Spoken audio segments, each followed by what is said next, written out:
تم تلاش کرتے ہو عیسیٰ کی، انا المسیح، میں عیسیٰ ہوں جس کے متعلق رسول اللہ نے کہا تھا آسمان سے اترے گا، میں آ گیا ہوں۔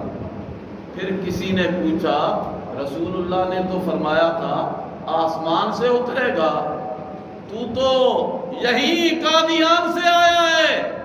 تو کہنے لگا بھائی میرا مقام دیکھ لو، بلندی پہ ہے، آسمان کا معنی ہوتا ہے اونچی جگہ، اونچی جگہ سے آئیں گے، میں بھی اونچی جگہ سے آیا۔ حد ہو گئی، انا للہ و انا الیہ راجعون۔ پھر پوچھنے والوں نے پوچھا کہ جناب وہ تو مسجد کے مینار پہ آئیں گے۔ کہنے لگا آپ نے رسول اللہ کا ارشاد نہیں سنا؟ رسول اللہ نے فرمایا جعلت لی الارض مسجدا، ساری زمین میرے لیے مسجد بنا دی گئی ہے۔ تو قادیان میں میرا گھر بھی مسجد کے حکم میں ہے، لہذا میں ہی مسیح ہوں۔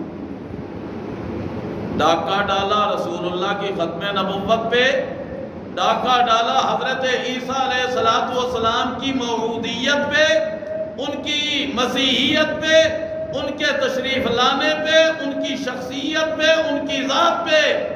رب کریم نے تمام طبقات کو جواب دیا ایک آیت میں، بہت سبحان، ایک آیت میں۔ وہ کہندے نا کوئی ٹھک ٹھک ٹھک ٹھک ٹھک ٹھک کرتا رہتا ہے اور کوئی ایک ہی ضرب لگاتا ہے، کام پورا ہو جاتا ہے۔ رب نے لگائی ایک ضرب، اللہ کا قرآن ہے، بس اسی ضرب کو سنیے، پھر اپنے عقائد پہ، اپنے اعمال پہ، اپنے ماحول پہ نگاہیں ڈالنی ہوگی، توجہ کرنی ہوگی۔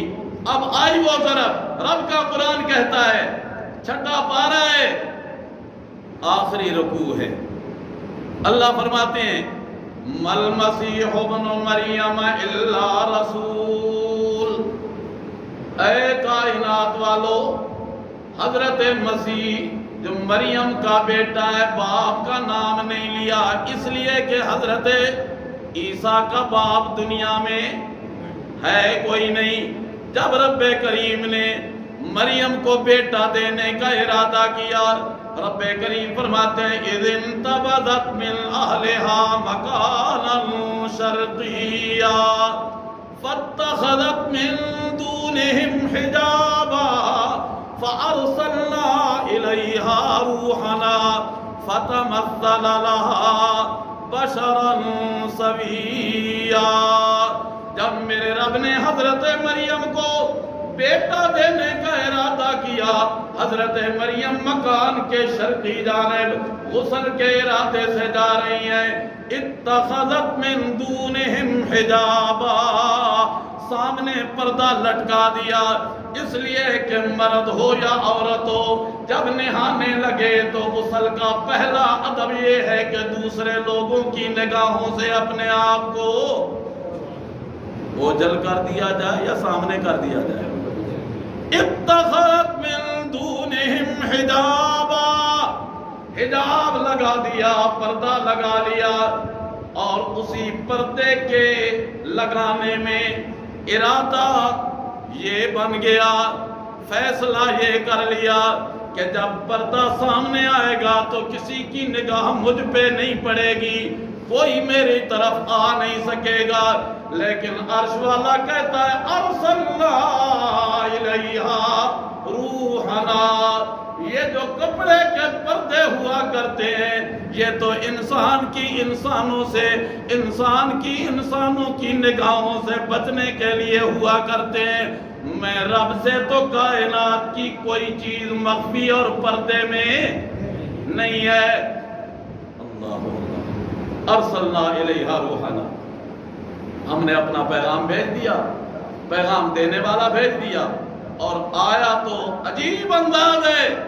رب کریم فرماتے فتمثل لہا بشرا سویا، چنگا بھلا مرد، چنگا بھلا جوان، اس صورت میں ہم نے اپنے قاصد کو بھیج دیا آیا تو رب کی طرف سے آنے والا مگر بشری لباس پہن کر.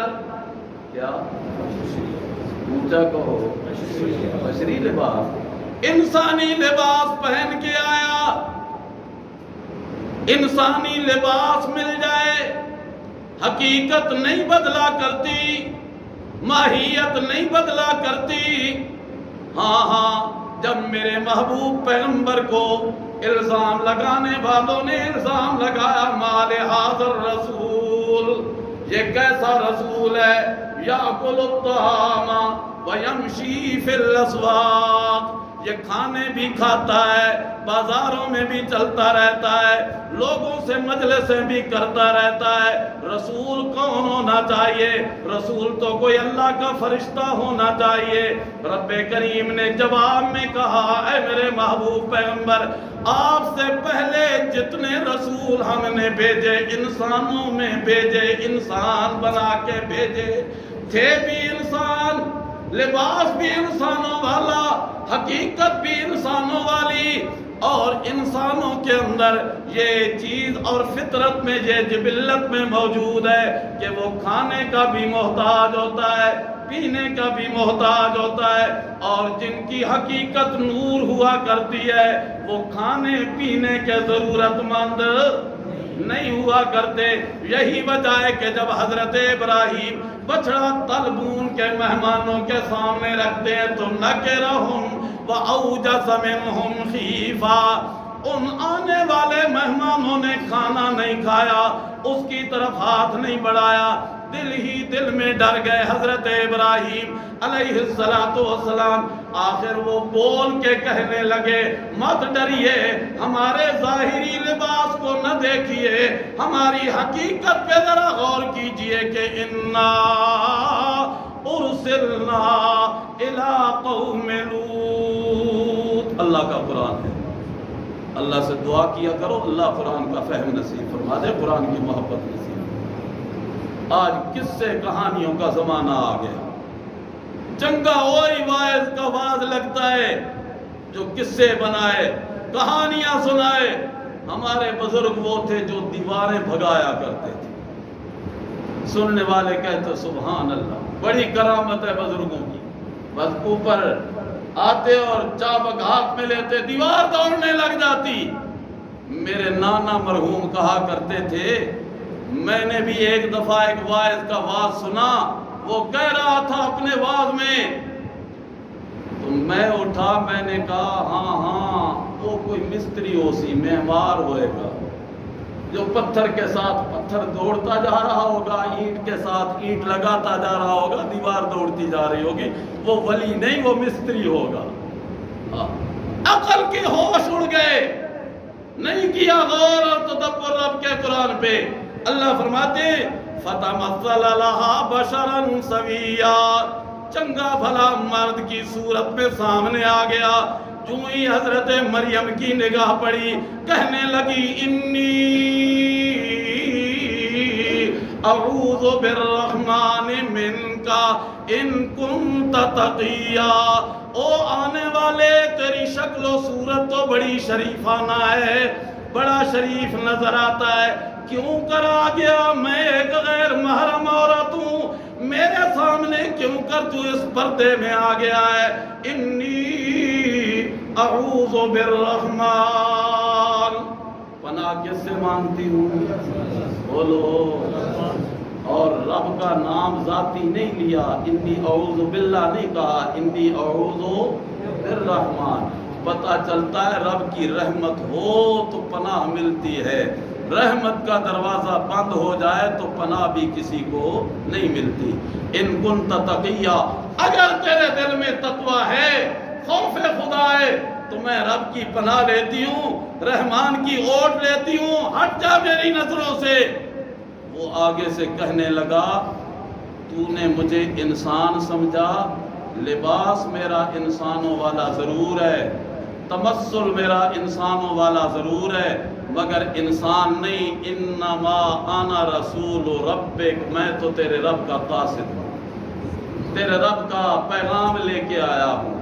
انما انا رسول, آیا کیوں اس جگہ پہ کہنے لگا لے آبالک غلامن زکیہ، میرا اللہ تجھے ایک ستھرا بچہ دینا چاہتا ہے، وہ پیغام تجھے پہنچانے آیا ہوں کہ اللہ تجھے ایک بیٹا دینے لگا ہے۔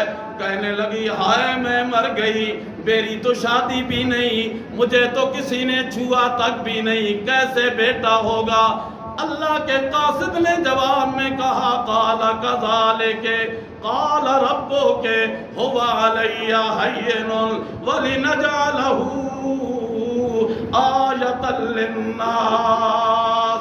بات تیری سچی ہے مریم، تو نے نکاح بھی نہیں کیا، تیرے اوپر کسی غیر محرم کی نظر بھی نہیں پڑی، تجھے کسی کا ہاتھ بھی نہیں لگا، لیکن یہ تیرے رب کا فیصلہ کس کا ہے؟ اور رب اپنے فیصلے کرنے پہ آئے تو رب نہ شادیوں کا محتاج ہے نہ مردوں کا محتاج ہے، تب دینے پہ آئے تو رب تجھے بغیر شوہر کے بیٹا دینے لگا ہے، اور غرض کیا ہے دینے کی؟ لِنَجْعَلَهُ آیَةً لِلنَّاسِ۔ یہ نہیں کہا کہ اے مریم تیرے زمانے کے لوگوں کے لیے نشانی بنانا چاہتا ہوں، لِنَجْعَلَهُ آیَةً لِلنَّاسِ، لِلنَّاسِ میں حضرت عیسیٰ کے زمانے کے لوگ بھی شامل، میں اور آپ بھی اونچا کہو شامل ہیں۔ قیامت تک آنے والا جو انسان ہے وہ للناس میں شامل ہے۔ رب کہتے ہیں لِنَجْعَلَهُ آیَةً لِلنَّاسِ، رب اسے اپنی قدرت کا نشان بنانا چاہتا ہے۔ رب نے وہ قدرت کا نشان بنایا تو بنا کے حضرت عیسیٰ کو بغیر شوہر کے بیٹا دیا، اعلان کر دیا مل مسیح ابن مریم الا رسول، میرا عیسیٰ ابن مریم رسول ہی تو ہے جس طرح یہ رسول پہلے رسول گزرے، قد خلت من قبلہ الرسل۔ میرے عیسیٰ کی ماں پہ الزام لگانے والوں زبانوں کو تالے لگاؤ، روک لو اپنی زبانیں، کیوں اللہ؟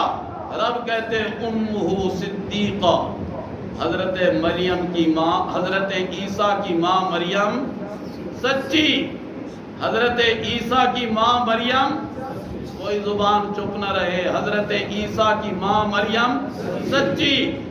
تیسرے طبقے کو جواب دیا جو کہا کرتے تھے جب یہ اتنے کمالات والے ہیں ماں بیٹا تو پھر یہ الہ ہے، معبود ہے، حاجت روا ہے، مشکل کشا ہے۔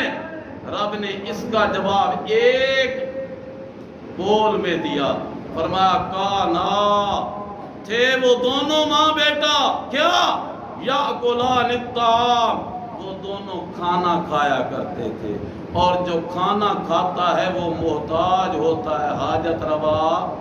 بس آخری میرا بول ہے، آخری بول ہے، ذرا دل کی توجہ کرنی ہوگی اس جملے کی طرف۔ رب نے جب ایک طبقے کو سمجھانے کے لیے یہ کہہ دیا کہ اے میرے عیسیٰ اور میری مریم کو مشکل کشا سمجھنے والو، تم غلطی پہ ہو، تم عقائد اور نظریات میں مغالطے پہ ہو۔ کانا یاکلان الطعام، وہ مشکل کشا اس لیے نہیں کہ وہ دونوں کھانا کھایا کرتے ہیں، جو کھانا کھایا کرتا ہے وہ مشکل کشا نہیں ہوتا، وہ حاجت روا نہیں ہوتا، وہ حاجت مند ہوتا ہے۔ ایمان سے سوچئے، حضرت علی کھانا کھایا کرتے تھے کہ نہیں؟ حضرت حسین کھانا کھایا کرتے تھے کہ نہیں؟ حضرت رسول اللہ صلی اللہ علیہ وسلم کھانا کھایا کرتے تھے کہ نہیں؟ جب یہ سارے کھانے کھایا کرتے تھے تو رب کا قرآن کہتا ہے جو غذا کھایا کرتا ہے وہ محتاج ہوتا ہے، حاجت روا مشکل کشا نہیں ہوتا۔ رب نے کہا انظر کئی